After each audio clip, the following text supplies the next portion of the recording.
This is Jackie, and I'm here with Mike of Dracula's Day 3 Riot Fest. How are you holding up so far? I'm a little hungover. I had a great time yesterday, and then I went to the Liars Club and saw the Boll Weevils and Channel 3 and got a little hammered. Sounds like that's how you should be Day 3 of a festival. I think so, right, yeah. You should have at least lost, like, maybe not a whole finger, but at least like a knuckle down, you know? Yeah, Lost a toe. Have you really music festivaled if you don't have a hangover, lost your cell phone, lost some money, or lost part of a finger? I think that's a good tell. How was the show last night? Oh, it was fantastic. It was great. It was our first time as Drakulas to play Chicago, and I was really surprised at how many people like knew words and were singing along and partying, and it was great. It was super fun.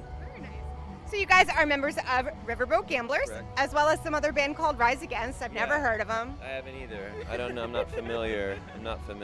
So how does the sound of Drakulas deviate from both of those bands? Well, it's pretty calculated thing, and I think it's way more like late 70s, early 80s. We've added a lot of synthesizers, kind of going for more of like a Devo meets like proto-punk meets new wave. So it's like really a lot of calculated thoughts as far as we'll write a song and sometimes we'll be like, you know what, that's for gamblers, or that's maybe a Rise Against riff or something like that. So we really try not to mix our peanut butter and our chocolate.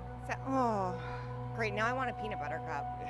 But it does sound like it's... Over at the Reese's Peanut Butter Cup. No, but they've got free booze, and that's why festivals on the third day are fun. No, but it sounds like it's a very calculated choice, which makes sense, because you don't want to blur those lines. We don't want to do anything we've done before. Like, we don't, I mean, it's all rock music on some level, but we don't want it to, you know, I find a lot of times there's side projects, and it's just like, why? Or like a solo record from a guy in a band, and you're just like, these are just like songs with a different engineer recording them, and it's not that. Yeah. How would you describe the visual aesthetic of Drakulas? Well, the idea is a mishmash of the movie The Warriors. There was all these kind of colorful gangs. Like, it's a concept band, the idea being, it's kind of what I thought New York City was like when I was 8 years old and growing up in Texas and had never been there and only watched like Taxi Driver and The Warriors and The Wanderers. And so the idea, it blends a bit of like that Times Square kind of grit with the idea of, there was a satanic filmmaker named Kenneth Anger who made all these short films, and we kind of tried to blend these two worlds. So it's kind of like there's a sort of cinematic story behind it. So we dress as if we were a gang of that era, but it's all black and turtlenecks with kind of these 60s kind of occult aesthetic.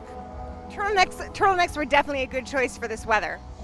I mean, everybody in Chicago is like, oh, it's so hot. We're from Texas. This is nothing. We've performed in turtlenecks in like 90-degree weather before. This is fine. Plus, you guys are road warriors. Like, it's not it's not your first show. You can handle that. It's not the first time.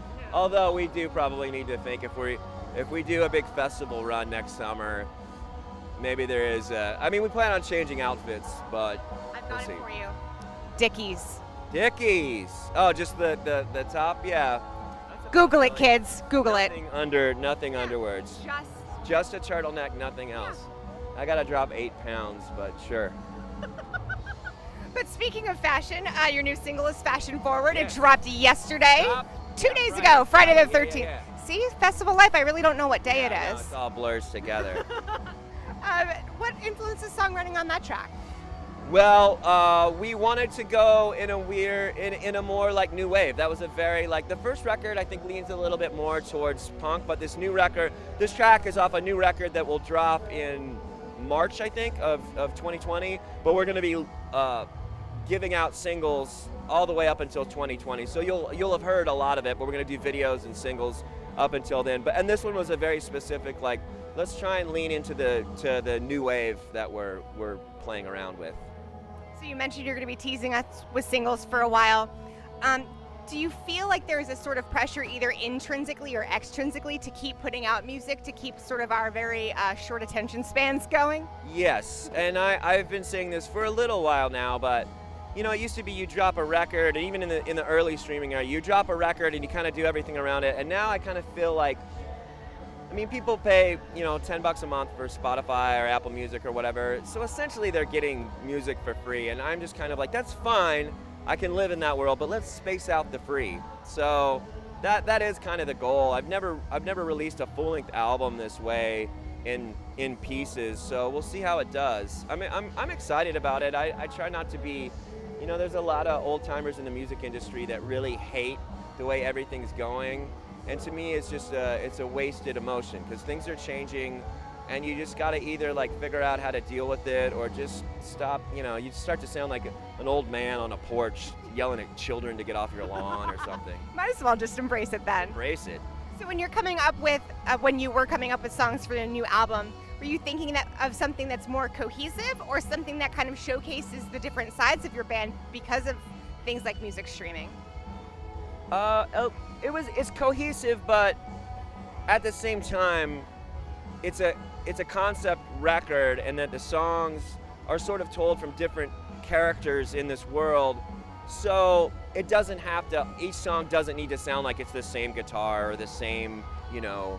So I've done plenty of records where, you know, you get all the instruments set up and then you just go bang out those songs. And each track has a different flavor and a different vibe to it, but that sort of lends itself to the storytelling aspect about this band. And honestly, to lay it out this way was not the plan. When we recorded the album a year ago, it was like, no, we'll just put it all out at once, and that kind of came after the fact. So where do you then guys stand with Riverboat Gamblers? Is everything constantly in motion? Is it taking turns? How does that work? It's sort of taking turns, but I will say the Gamblers are very. We're in a hibernation period right now. Like, we still do stuff. We're actually going to be back in Chicago in December for the Lawrence Arms Christmas party, but we're kind of one of the guys is in Band of Horses, that big indie rock band, and we've got Drakulas, and one of the guys is his dad. So we're slowly working on music. We don't have any like set plans. It's more just like, let's get together and have fun and write a little bit and there's no pressure, you know. There's no timeline.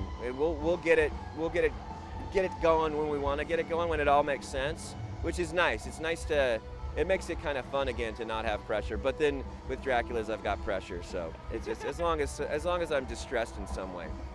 As long as yeah, there you go. So what's up next for you after Riot Fest? We've got the Fashion Forward video coming out in the next week and a half. I got to do some editing on that, and we're shooting some more videos and kind of just setting up our 2020 and figuring out. We're looking at a headlining run in February of 2020, and then kind of planning out the rest of the year after that.